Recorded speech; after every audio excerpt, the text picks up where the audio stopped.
Hi, hello all. Welcome to Simple Max Magic Tamil. Simplification problem பார்த்துட்டுருக்கோம். Next question.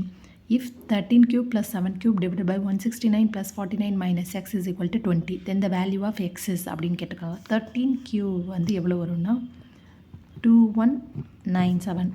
7 cube வந்து 343 வரும்.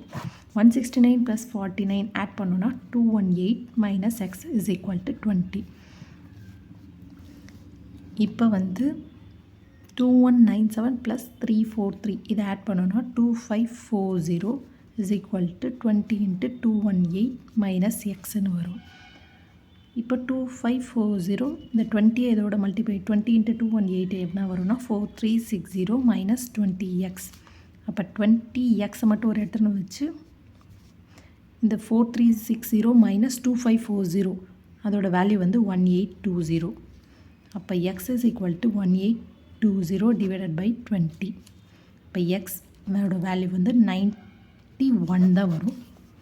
இந்த video உங்களுக்கு பிடிச்சிருந்தால் லைக் பண்ணுங்கள், ஷேர் பண்ணுங்கள், மறக்காமல் சப்ஸ்கிரைப் பண்ணுங்கள். Thank you so much.